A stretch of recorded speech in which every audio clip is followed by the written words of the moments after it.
হবে আর বিজেপি খালি হবে, খেলা হবে और ভোট বাক্স খালি হবে। खेला होने से हम डर जाएंगे क्या? तेरे खेला होने से कोई नहीं डरता। লুঠেরা চাইনা চাইনা চাইনা। आपकी रोकथाम दे रहे हैं, बेटियों को चुन चुन कर बंगाल से निकालने का काम ये भारतीय जनता पार्टी।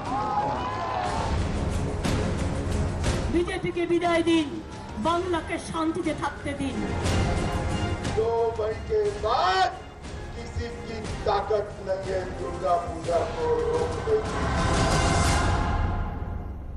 नमस्कार, मैं हूं अमीश देवगन और इस समय मैं मौजूद हूं कोलकाता में। और कोलकाता में इस बार चुनावी जंग जो है वो बड़ी जबरदस्त है। हालांकि 5 राज्यों में चुनाव है, 4 राज्यों में और 1 केंद्र शासित प्रदेश में। लेकिन बंगाल का चुनाव क्यों महत्वपूर्ण है? आखिरकार बंगाल भारतीय जनता पार्टी के लिए सबसे बड़ा रण क्यों है? और बंगाल में ममता बनर्जी और भारतीय जनता पार्टी के बीच में या फिर केंद्रीय गृह मंत्री अमित शाह के बीच में सीधा आर पार क्यों है?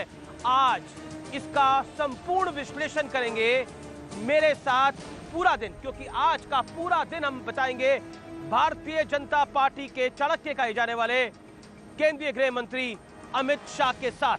आखिरकार बंगाल के चुनाव के अंदर खेला होवे या विकास होवे, क्योंकि प्रधानमंत्री ने नारा दिया विकास होगा।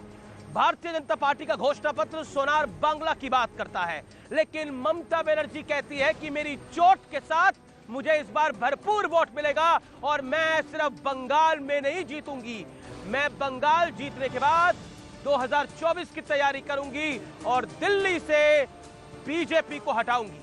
आखिरकार बंगाल का चुनाव इतना महत्वपूर्ण क्यों है? असम चुनाव पर भी हम करेंगे सीधी बात। आज पूरा दिन संपूर्ण विश्लेषण चुनावों पर मेरे साथ।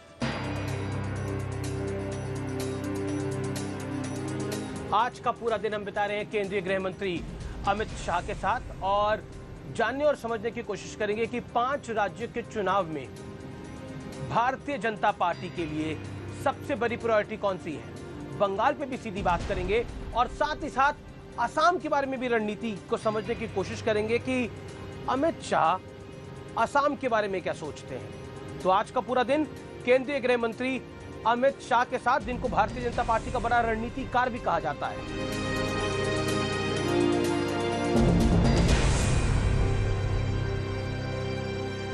और इसी के साथ बीजेपी के सबसे बड़े रणनीतिकार अमित शाह ताबड़तोड़ रैलियां करने के लिए निकल चुके थे और साथ में थी न्यूज 18 की टीम।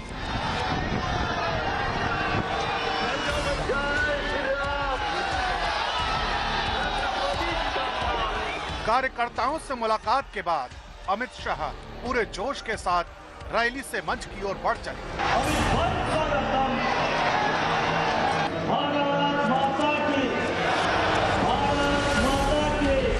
सबसे पहले तो भारतीय जनता पार्टी की ओर से आप सभी का 2 हाथ जोड़कर मैं माफी मांगना चाहता हूं कि ये चिलचिलाती धूप में आपके पर मंडप हम नहीं डाल पाए। मित्रों, आप सभी का हृदय से मैं माफी मांगना चाहता हूं कि आपको इतनी गर्मी हो रही है, मगर दीदी का त्रास इतना है, संतरास इतना है कि इतनी गर्मी में भी, इतनी धूप में भी आप दीदी को हराने के लिए खड़े हैं। आप इतनी इस समय हम अमित शाह के पहले कार्यक्रम में पहुंच चुके हैं। कुल मिलाकर अमित शाह ने अपने भाषण की शुरुआत, जहां पर लोगों का हजूम है, आप देख सकते हैं लोगों का हजूम है, भाषण की शुरुआत भारत माता के जय के नारे के साथ करी और ममता बनर्जी पर सीधा हमला बोला। कहा गवर्नर्स नहीं है, आपको पीने का पानी नहीं देती, इस बार आप मोदी जी के नेतृत्व में सरकार लेकर आइए, हम यहाँ पर अच्छा पीने का पानी देंगे, गवर्नेंस देंगे और सुरक्षा देंगे, जो सबसे महत्वपूर्ण थी। तो आज का ये पूरा दिन हम बता रहे हैं केंद्रीय गृह मंत्री अमित शाह के साथ।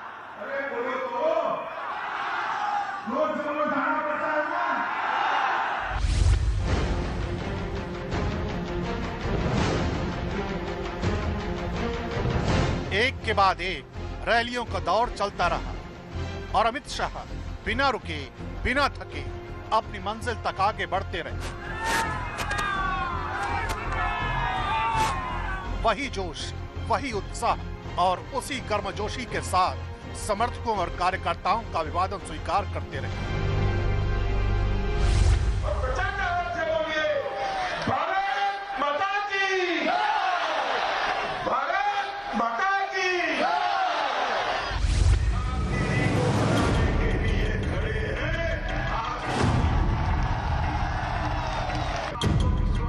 अमित शाह न सिर्फ टीएमसी पर करारा प्रहार कर रहे हैं, बल्कि जन सरोकार के मुद्दों को भी जोर शोर से उठा रहे हैं, चाहे पीने के पानी का मुद्दा हो या फिर बेटियों की शिक्षा का मुद्दा हो। मैं आपको पूछना चाहता हूं, पुरुलिया जिले में आपको यहाँ पर पीने का पानी घर के अंदर नल से मिलता है क्या? बताइए। मिलता है? मिलता है? मैंने यहाँ की जांच करी है, फ्लोराइड युक्त पानी कितनी पिलाती है आपको? ये हमारे युवा भर जुआनी में 40 साल होते होते बूढ़े हो जाते हैं, कमर टेढ़ी हो जाती है, बाल पक जाते हैं, क्योंकि यहाँ का पानी फ्लोराइड युक्त है। माताओं बहनों के पास से, बच्चियों के पास से फीस लेनी चाहिए क्या? शिक्षा की लेनी चाहिए? ये चीज फीस वसूल रही है। हमने तय किया है कि आदिवासी और कुर्मी माताओं बहनों की छोटी बच्ची से लेकर कॉलेज तक की सारी शिक्षा फ्री ऑफ कॉस्ट करने का काम ये भारतीय जनता पार्टी, ये जंगल महल पूरा और पुरुलिया, इसको रेल से जोड़ने का काम भी भारतीय जनता पार्टी ऑलरेडी चालू कर चुकी है। वो आने वाले 2 सालों में समाप्त हो गए। आप लोगों को कोई गंभीर बीमारी आए तो कलकत्ते जाना पड़ता है ना? भाई जाना पड़ता है, नहीं जाना पड़ता है? अरे बोलो तो, जोर से बोलो, जाना पड़ता है ना? हमने तय किया है कि यहीं पर जंगल महल के अंदर भी नया एम्स बनाकर मेरे आदिवासी और कुर्मी भाइयों को हम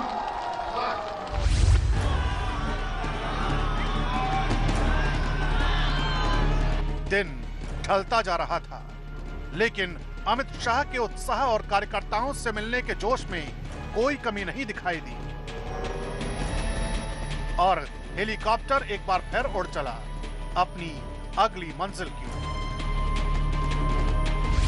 इस समय हम पहुंच चुके हैं विष्णुपुर में। आज सुबह से हम पूरा दिन बिता रहे हैं अमित शाह के साथ। केंद्रीय गृह मंत्री वो बंगाल में अपनी पूरी ताकत लगा रहे हैं, वोटरों को समझाने की कोशिश कर रहे हैं कि क्यों यहाँ पर नरेंद्र मोदी वाली सरकार की जरूरत है। यहाँ पे पीने के पानी की बात करते हैं, घुसपैठियों की बात करते हैं, लॉ एंड ऑर्डर की बात अमित शाह हर बार करते हैं। तो अमित शाह जा चुके हैं मंच में भाषण देने के लिए विष्णुपुर में।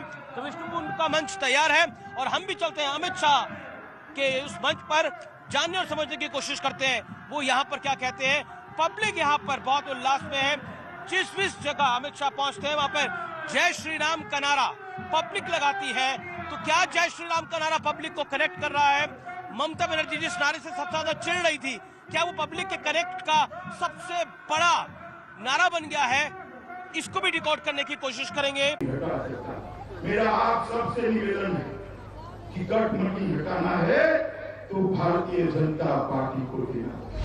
मलेरिया और डेंगू देश भर में समाप्त हो गए, मगर दीदी ऐसी है जिसको मलेरिया से दोस्ती है, डेंगू से दोस्ती है। ये बंगाल से मलेरिया और डेंगू तभी जाएगा जब दीदी जाएगी। आप हटाना चाहते हो या नहीं हटाना चाहते हो मलेरिया डेंगू को? बोलो भाई, माताएं बोले। अब मलेरिया और डेंगू हटाना है तो दीदी को भी हटाना पड़ेगा। हटाओगे क्या? भाजपा सरकार लाओगे? आप को जिताओगे? आज पूरा दिन हम बिता रहे हैं केंद्रीय गृह मंत्री अमित शाह के साथ और अब हम विष्णुपुर से दुर्गापुर की तरफ जाएंगे।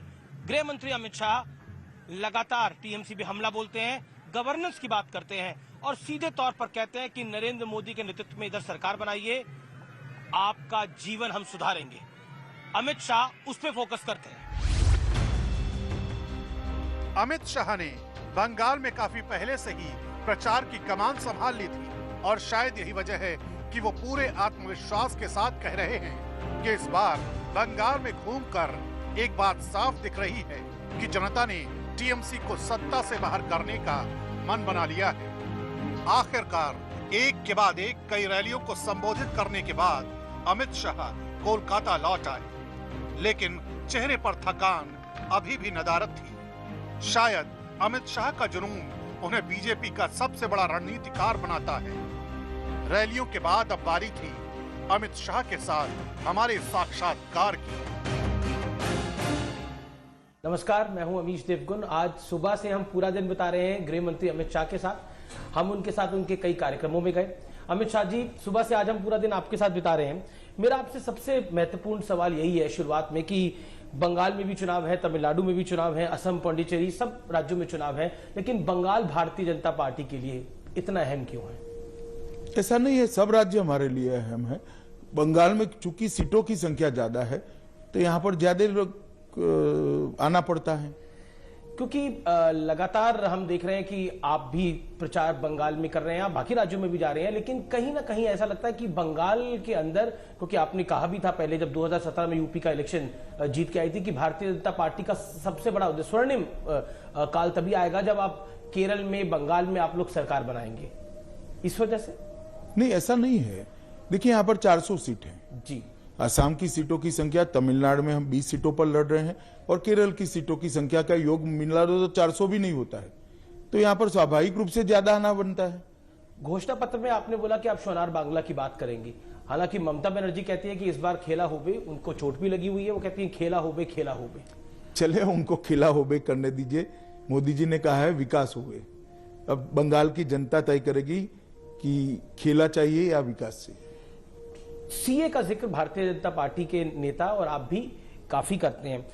क्या आपको लगता है कि सीए बंगाल के लिए आपका पॉलिटिकल प्लान है? एक नहीं, देखिए, सैद्धांतिक रूप से जो शरणार्थी आए उनको भारत के सभी नेताओं का आजादी के वक्त से एक आश्वासन रहा जी कि आपको यहां की नागरिकता देंगे।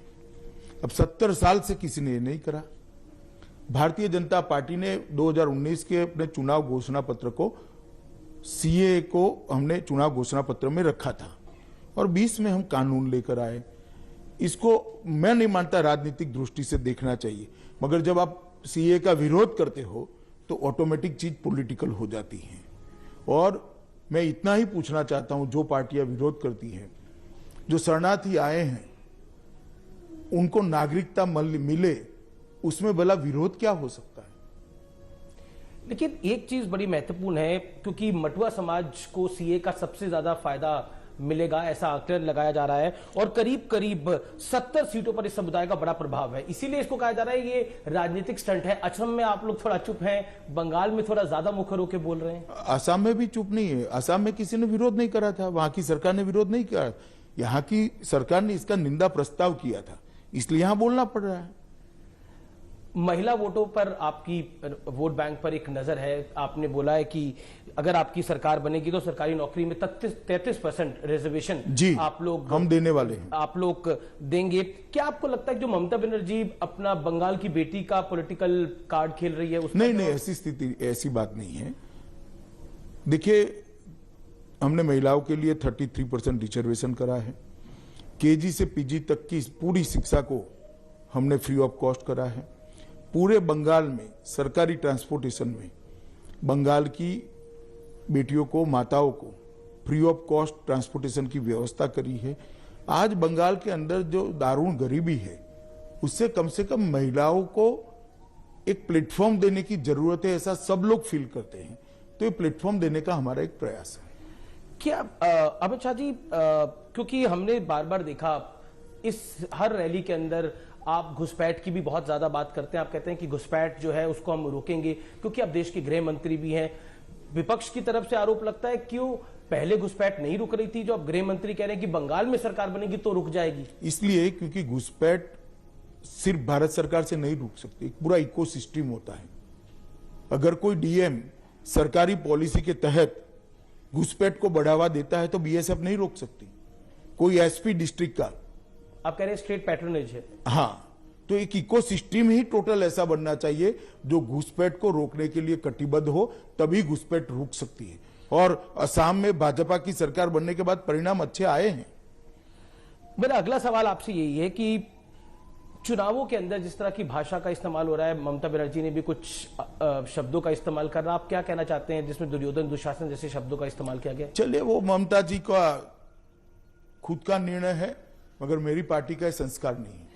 जी, टिकट बंटवारे के बाद बीजेपी में कुछ नेताओं का हमने देखा कि कई जगह विरोध हुआ, क्या कहना चाहते हैं आप उसके ऊपर? अमित भाई, स्वाभाविक प्रक्रिया है, जो पार्टी जिंदा होती है वहां आवाज होती है। क्योंकि आरोप ये लग रहा है क्योंकि आपने टीएमसी से जो लोग आए उनको बहुत सारा टिकटें दिए, इस वजह से ऐसा हो रहा है। उनकी सीटों पर बवाल हुआ ही नहीं है। ममता जी भी कह रही है कि बीजेपी हमारे गद्दारों के भरोसे काम कर रही है। चलिए, मैं ममता जी की भाषा नहीं बोल सकता। मैं इतना ही कहना चाहता हूं कि हमारी आइडियोलॉजी को स्वीकार कर जो लोग यहां पर आए हैं उनका स्वागत है, और वो यहां पर भाजपा के कार्यकर्ता, भाजपा के नेता के नाते ही ट्रीट किए जाएंगे। अमित जी, भारतीय जनता पार्टी के कई सांसद और केंद्रीय मंत्री भी चुनाव लड़ रहे हैं, इसके पीछे क्या स्ट्रैटेजी है, क्या रणनीति है? कोई रणनीति नहीं है। एक चुनाव की दृष्टि से यहाँ के यूनिट को लगता है कि उनके चुनाव लड़ने से फायदा है, इसलिए उनको चुनाव लड़ाया गया है। एक सवाल बार बार खड़ा हो रहा है कि भारतीय जनता पार्टी बंगाल में मुख्यमंत्री किसको बनाएगी, और आपने कई कार्यक्रमों में भी बोला कि भूमिपुत्र होगा। क्या आपको लगता है कि टीएमसी खास तौर पर आप लोगों को बहुत घेर रही है इस विषय के ऊपर? गिरने का कोई सवाल ही नहीं है। हम कई चुनाव मुख्यमंत्री के प्रत्याशी की घोषणा के बगैर जीत चुके हैं। बड़ी बड़ी यूपी जैसी सरकारें बनाई हैं हमने। यहां पर भी बंगाल का ही एक भूमिपुत्र भाजपा सरकार का मुख्यमंत्री होगा। क्योंकि ममता बनर्जी का और टीएमसी का यही कहना है कि बंगाल की बेटी को आप जिताएंगे या बाहरी लोगों को जिताएंगे, यानी ये आउटसाइडर वर्सेस इनसाइडर की लड़ाई उसको बनाने की कोशिश है। 294 के 94 प्रत्याशी यहीं के हैं।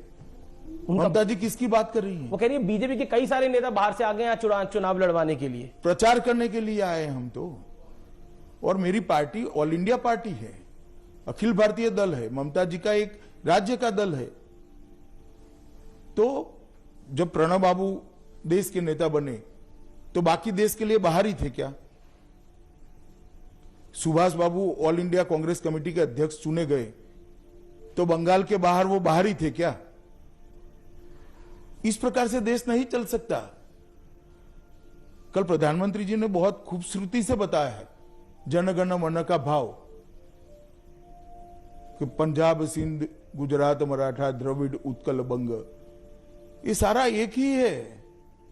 मगर यहां पर जो चुनाव लड़ रहे और जो सरकार में जाने वाले सारे के सारे बंगाल के, स्वाभाविक रूप से मैं यहां चुनाव लड़ ही नहीं सकता क्योंकि मेरा वोट ही नहीं है।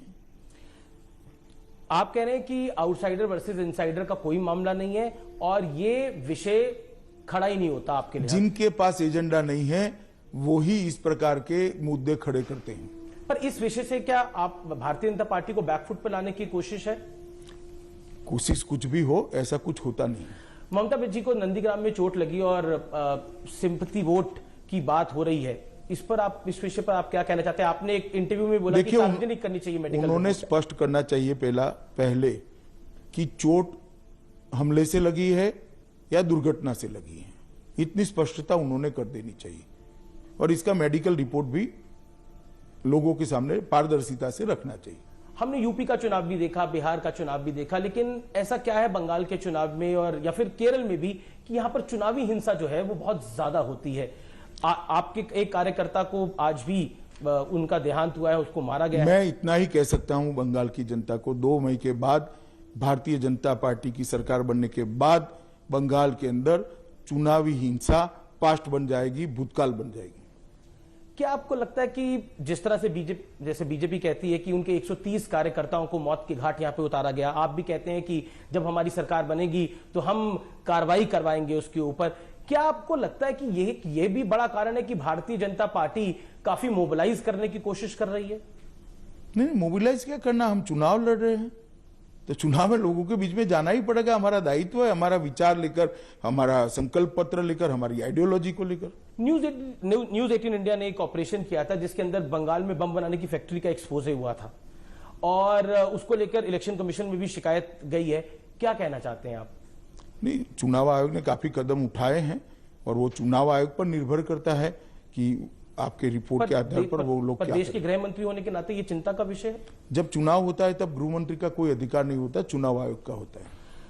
बंगाल में 100 सीटों से ज्यादा पर मुस्लिम वोटर हैं और उन 30% मुस्लिम वोटर पर लेफ्ट की भी नजर है, कांग्रेस की भी नजर है, ममता जी की तो नजर है ही। उसको आप कैसे देखते हैं? क्यों बीजेपी की नजर? देखिए, हम तो वोटर को हिंदू मुस्लिम की दृष्टि से नहीं देखते हैं, मगर आप जैसे कहते हो कि लेफ्ट, कांग्रेस और ममता जी देख रही, आप कह रहे हो, मैं नहीं कह रहा हूं, तो फिर बाकी के 70% उनका क्या करेंगे? पर क्यों बीजेपी को ये वोट बैंक चाहिए? वोट चाहिए? नहीं, ऐसा नहीं, हम उसको हिंदू मुस्लिम की दृष्टि से देखते ही नहीं है।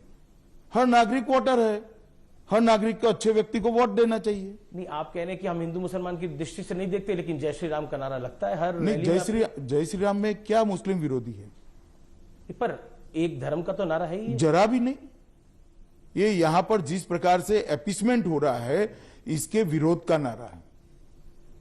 जो एपिसमेंट की पॉलिसी गवर्नमेंट की है, मुख्यमंत्री की है, इसके विरोध का नारा है। क्या आपको लगता है कि भारतीय जनता पार्टी पर जो आरोप ममता दीदी कह रही है, ममता दीदी ने बोला कि बीजेपी यहां पर सांप्रदायिक जहर फैला रही है और सांप्रदायिक जहर की वजह से, जैसे उन्होंने यूपी का हाल कर दिया है, जैसे उन्होंने प्रदेश का हाल कर दिया है, वैसे ही वो बंगाल का हाल। देश का क्या हाल हुआ है?